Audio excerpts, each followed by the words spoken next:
So welcome to the new video, friends. This question number 31 is: a chord is drawn inside a circle such that the length of the chord is equal to the radius of the circle. Now the two circles are drawn. I have already drawn the figure for your convenience. One on each side of the chord, each touching the chord at its midpoint and the original circle. Okay. Let K be the ratio of the areas of the bigger circle and the smaller inscribed circle. तो हमें जो question में दे रखा है, question में हमें ये दे रखा है कि कॉर्ड ड्रॉ करी गई है। वो जो कॉर्ड है वो रेडियस के इक्वल है। ओके, सो मान लेते हैं कि ये हमारा रेडियस है। ओके, मैं पहले आपके सामने थोड़ी अजम्पशंस पेश कर देता हूँ। यहाँ पे तीन सर्कल्स हैं।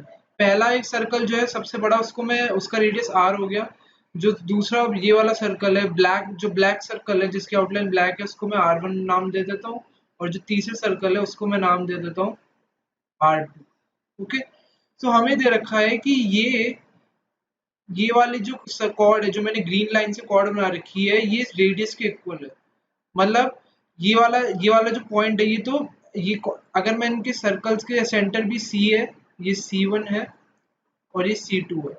मतलब ये सारे सर्कल्स के सेंटर भी मैंने मार्क कर दिए। तो ये वाला जो पॉइंट है मेरा, ये C है। ठीक है। सो अब मेरे को ये दे रखा है कि ये वाली जो रेड लाइन है ये भी आर के बराबर है, ये भी आर के बराबर है, और ये जो पूरी ग्रीन लाइन है, ये पूरी ग्रीन लाइन भी आर के बराबर है। ठीक है, तो ये क्या बन गया, ये मेरा एक इक्विलैटरल ट्रायंगल बन गया। ओके, ये मेरा इक्विलैटरल ट्रायंगल बन गया।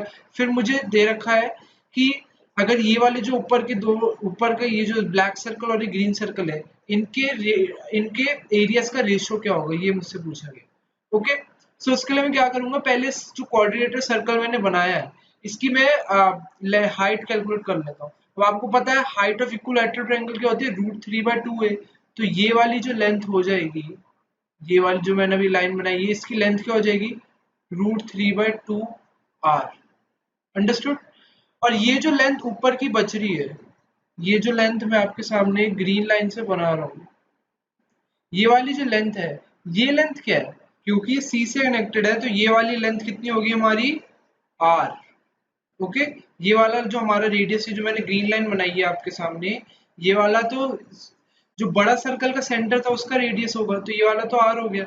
ओके, और ये जो मैं नीचे लाइन बना रहा हूँ, ये वाली, इसकी लेंथ कितनी होगी, ये वाली जो लाइन मैंने आपके सामने बनाई है, ये वाली लेंथ किसके बराबर हो गई, ट्वाइस ऑफ R2। ओके, और अगर मैं ये पूरी लेंथ की बात करूं, यहां से लेकर यहां तक, ओके, सो ये वाली लेंथ किसके बराबर है, twice of R1। Okay, so twice of R1 is equal to हमारा किसके बराबर आ गया, R प्लस √3 R/2 के। ओके, सो मैं रीअरेंज करके क्या लिख सकता हूँ, ट्वाइस ऑफ R1 बराबर हो मेरा 2 प्लस √3 और R/2। तो ये पहली क्वेश्चन हो गई जिसमें मैंने ट्वाइस ऑफ R1 निकाल लिया। अब दूसरी क्वेश्चन को देखो, अगर आप दूसरी क्वेश्चन कैसे बनाएंगे हमारे पास, अब ये वाली लेंथ का यूज करते हैं हम।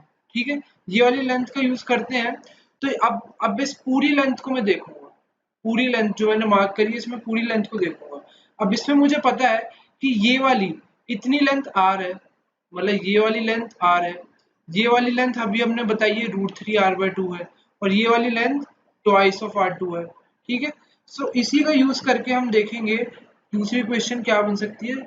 वो बनेगी R प्लस √3 R/2 प्लस, आपको कितना बन जाएगा, ट्वाइस ऑफ R2।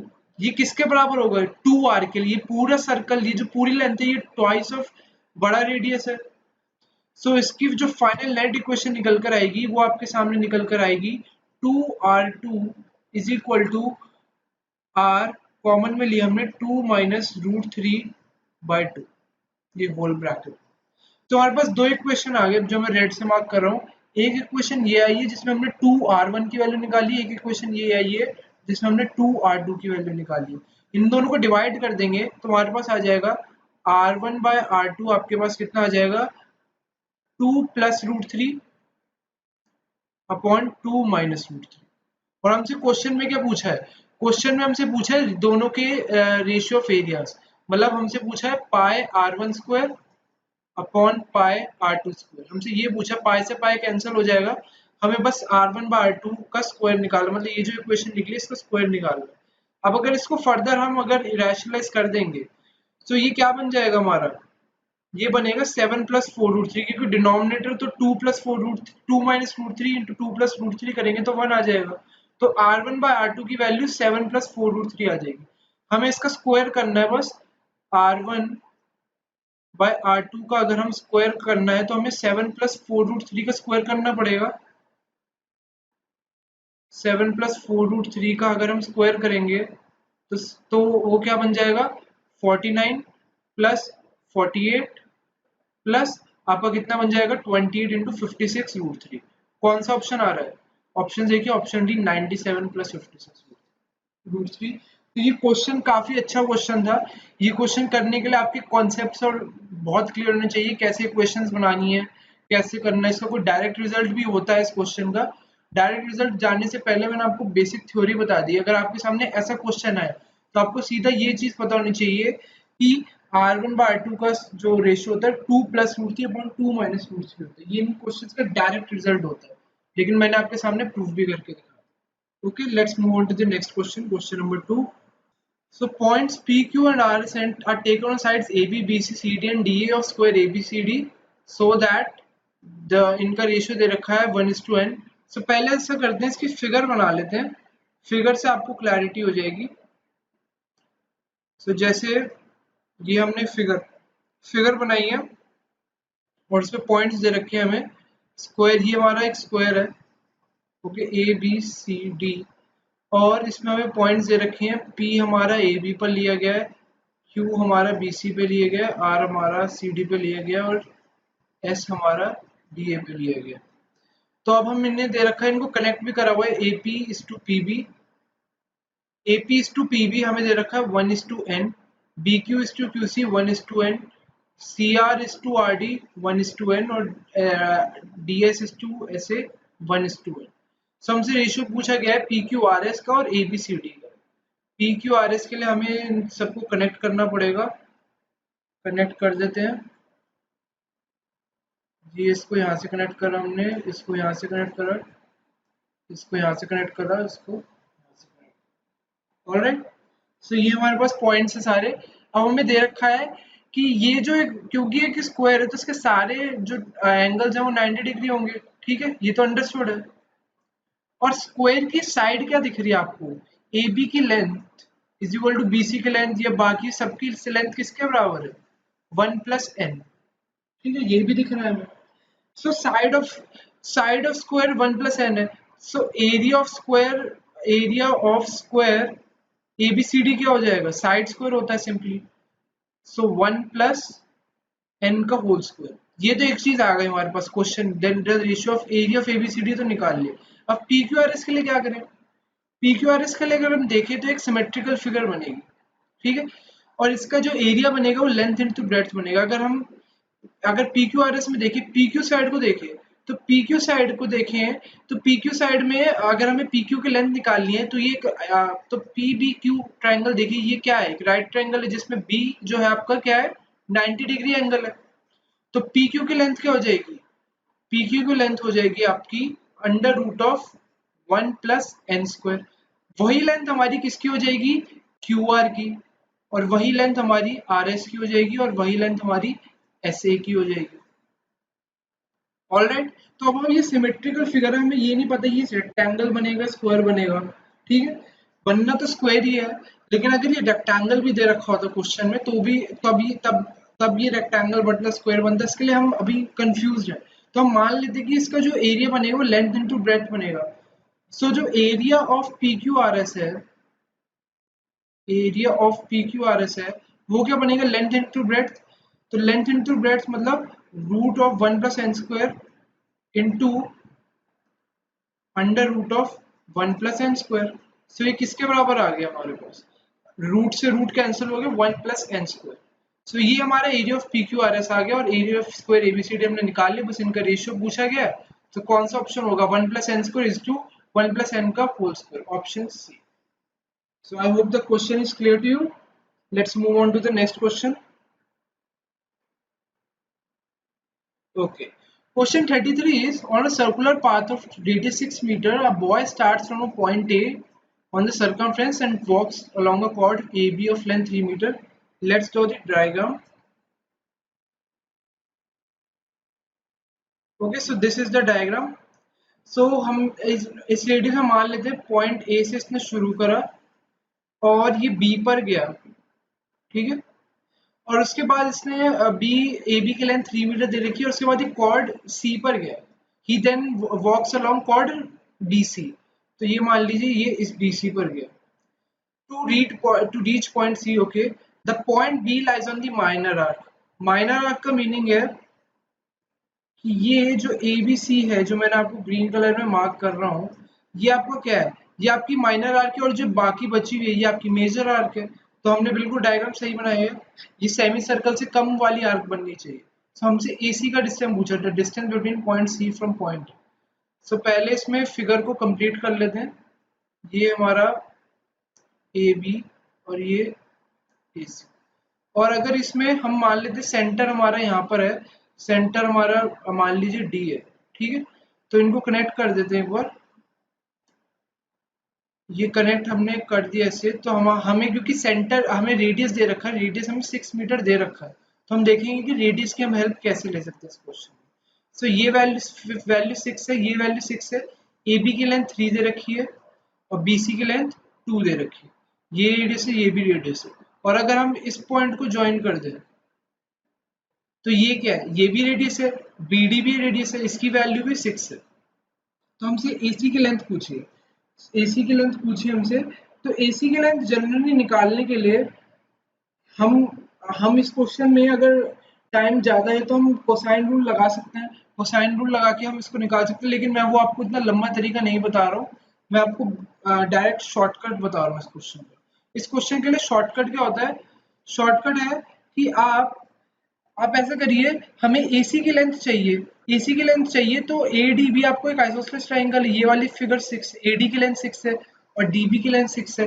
तो अगर हमें ये वाला लाइन सेगमेंट चाहिए जो मैंने येलो में करा, ये वाला लाइन सेगमेंट अगर आपको चाहिए, है ना, तो उसके लिए क्या करते हैं, उसके लिए हम यहाँ पर एक परपेंडिकुलर ड्रॉप करेंगे सेंटर से और उसकी लेंथ जानेंगे, और सिमिलरली यहाँ से सेंटर से कॉर्ड पे परपेंडिकुलर ड्रॉप करेंगे। अब परपेंडिकुलर ड्रॉप करने का क्या फायदा होगा, ये वाली लेंथ जो ये वाली लेंथ 1.5 हो जाएगी, ये वाली लेंथ जो है आपकी, ये वाली लेंथ 1.5 हो जाएगी, ये वाली लेंथ भी 1.5 हो जाएगी, क्योंकि कॉर्ड को अगर सेंटर से परपेंडिकुलर डाला जाए तो कॉर्ड उसको डिवाइडेड बाय 2 कर देती है, दो इक्वल पार्ट्स में बांट देती है। ये वाली लेंथ 1 हो जाएगी, ये वाली लेंथ 1 हो जाएगी। तो इस वाली जो मैंने येलो लाइन जो आपके सामने मार्क करी थी, अब जो इसको मैंने रेड से कर दिया है, इसका जो फॉर्मूला होता है, उसका फॉर्मूला होता है इस जो ट्राइंगल का height upon base, height upon base. Okay, so इस कॉर्ड में अगर मुझे ट्राइंगल एडीबी में देखिए, एडीबी में मैं इसको नाम ही दे देता हूँ, इसको मैं नाम दे देता हूँ एएम, ठीक है। अगर मुझे एएम की लेंथ निकालनी है तो एएम की लेंथ होगी उस ट्राइंगल के हाइट अपॉन बेस। अब इस ट्राइंगल की हाइट निकालने के लिए आपको पाइथागोरस निकालनी पड़ेगी, मतलब आपको डी, अगर आपको ये वाली लेंथ निकालनी है, डी से ये वाला हाइट निकालनी है, तो ये 6 है, ये 1.5 है, तो इसमें हम इसकी लेंथ कैसे निकलेगी 36, इसका square minus 1.5 which is 9/4, which is nothing but 144 minus 9, 135/4, which is nothing but 15 into 9 होता है आपका 3√15/2। सो हमारे पास किसकी लेंथ आ गई, अब हमें किसकी निकालनी है, हमें निकालनी है ए एम की लेंथ। ए एम की लेंथ हो जाएगी, हाइट हमने कितनी निकाली है 3√15/2, और बेस की लेंथ हम मैंने आपको बताया था 3, तो 3 से 3 कैंसिल, तो ए एम की लेंथ आ गई √15/2। सो ये जो मैं आपको फॉर्मूला ये ट्रिक बता रहा हूँ, ये सिर्फ इसी कंडीशन में पॉसिबल है अगर हम सर्कल में ये ऐसी फिगर है तो। सिमिलरली अगर हम सीएम की लेंथ निकालेंगे, उस ट्रायंगल में हमें हाइट निकालनी पड़ेगी, मतलब हमें डी से लेकर ये पूरी लेंथ निकालनी पड़ेगी। तो अब ये डीसी की लेंथ 6 है और सी, और ये अगर इसको मैं नाम दे दूं सी एफ, और सी एफ की लेंथ कितनी है, सी एफ की लेंथ 1 है, तो 6 - 1, सो डी एफ की लेंथ कितनी हो जाएगी आपकी 6 का स्क्वायर माइनस 1 का square which is nothing but √36 minus 1 √35। Alright, तो सीएम की लेंथ अभी हाइट बाय बेस होगी दोबारा, जैसे आपको बताई थी हाइट हमने √35 निकाली और बेस मेरा क्या है 2, सो √35/2। सो दोनों की लेंथ आ गई मेरे पास, एएम की भी लेंथ आ गई, सीएम की भी लेंथ आ गई, हम दोनों को ऐड कर देंगे √15/2 प्लस √35/2, ऑप्शन है। तो ये क्वेश्चन का आंसर हम ऐसे निकाल सकते हैं। लोग कोसाइन रूल भी यूज कर लेते हैं, कोसाइन रूल थोड़ा सा लंबा पड़ेगा लेकिन ये फॉर्मूला याद रखेंगे आप, और ये फॉर्मूला सिर्फ इसी कंडीशन में लग सकता है जब आपके पास ऐसी सेम सिचुएशन हो, सर्कल में आपको दो कॉर्ड जैसे दे रखी हो और आपसे ये लेंथ पूछी हुई इसी, तो ये फॉर्मूला सिर्फ तभी applicable. I hope I made the solution clear to you. Let's move to question number 34. Question number 34 says the area enclosed by the square curve twice of modulus x plus thrice of modulus y is equal to 6. इस question को करने का सबसे बढ़िया तरीका क्या है, आप वो बनाइए कोऑर्डिनेट एक्सिस बनाइए अपना, ठीक है। कोऑर्डिनेट एक्सिस बनाने के बाद आप इसमें देखिए कि कि अगर इसमें से मॉडुलस हटा दीजिए इस इक्वेशन में से, ये इक्वेशन क्या बन रही है 2x + 3y = 6। आप इसके यहाँ पॉइंट्स मार्क करिए, ये x एक्सिस पे किस मार्क कराएगी 3, 0, और यहाँ पे इसको करेंगे तो ये किस पर आएगी 0, 2। तो इन दोनों को अगर मैं ज्वाइन कर दूं, ठीक है, तो ये मेरा 3.3,0 है, 0,2 है। तो इस ट्रायंगल का एरिया निकालिए आप सबसे पहले और इसको इंटू 4 करिए, क्योंकि ये जो फिगर होती है जब हम मॉडुलस लगा देते हैं तो यही वाली फिगर ये सिमेट्रिकल चारों तरफ बन जाती है। तो हमें क्या करना है, हमें बस एक ट्रायंगल का एरिया निकालना है, इसका एरिया निकाल के उसको इंटू 4 करना है। तो इसका एरिया कितना होगा, हाफ इंटू बेस कितना है हमारा, बेस है हमारा, ये लेंथ कितनी है 3 और ये लेंथ कितनी है हमारी 2, और इस एरिया को हमें 4 से मल्टीप्लाई करना है। सो 3 × 4 12। सो जब भी मॉडुलस वाले ऐसे सिंबल आ जाए तो आपको मॉडुलस इग्नोर करके इसकी इक्वेशन बनाएंगे पॉजिटिव एक्स एक्सिस और वाई एक्सिस में और उसको इंटू 4 कर दीजिए। सो 3 × 4, answer is option A. Okay, let's move on to the last question for this video. Question number 35. 2 points on a ground are 1 meter apart if the car moves in the field in such a way that its distance from the 2 points is always in ratio 3:2. Okay, इसके लिए again हम क्या करेंगे, हम अब x axis बना लेते हैं इसको अच्छे से रिप्रेजेंट करने के लिए। ये हमने x एक्सिस बना लिया, ठीक है, और एक पॉइंट हम ले लेते हैं 0,0, एक पॉइंट ले लेते हैं 1,0। 1,0 और 0,0 में 1 यूनिट्स का फर्क है और मैं 1 यूनिट्स को 1 मीटर मान के चल रहा हूँ इस क्वेश्चन, ठीक है। सो 1 यूनिट्स 1 मीटर के बराबर होगी, मैंने स्केल डिफाइन कर दिया अपना। अब एक पॉइंट है x, y, ये जो पॉइंट है ये इस वाली फिगर से, इस वाले पॉइंट से 3x दूर है और इस वाली फिगर से 2x दूर है, ठीक है। अब बस मुझे क्या करना है, मुझे इनका डिस्टेंस निकाल के इसको रेशियो के इक्वल पुट कर देना।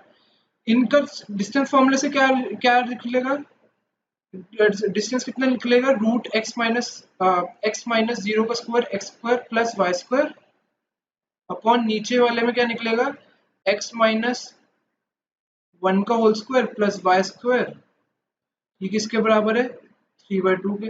अब स्क्वायरिंग बोथ साइड्स कर दीजिए तो x² plus y² upon x² plus 1 minus 2x plus y² equal to 9/4।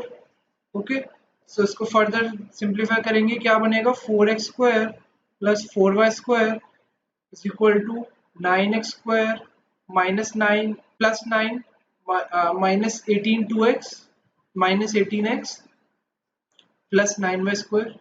Okay, so अगर हम उधर ले जाएंगे इसको सिंप्लीफाई करेंगे तो ये क्या बनेगा 5x² plus 5y² plus 9 minus 18x is equal to 0। अब इस इक्वेशन को थ्रू आउट डिवाइडेड बाय 5 कर देंगे तो इक्वेशन क्या बन जाएगी, ये इक्वेशन किसकी बन जाएगी, सर्कल की इक्वेशन बन जाएगी। सर्कल की जनरल इक्वेशन क्या होती है x² plus y² plus 2gx plus 2fy plus c is equal to 0। तो इस इक्वेशन को यूज करके आपके पास सब कुछ आ जाएगा, सेंटर आ जाएगा, रेडियस आ जाएगा, तो ये क्या बन जाएगा काउ एक मूव कर रही circle. So I hope the question was clear to you. You can join our Telegram group also. The link is given below in the description. Channel को सब्सक्राइब भी कर सकते हैं. Thank you.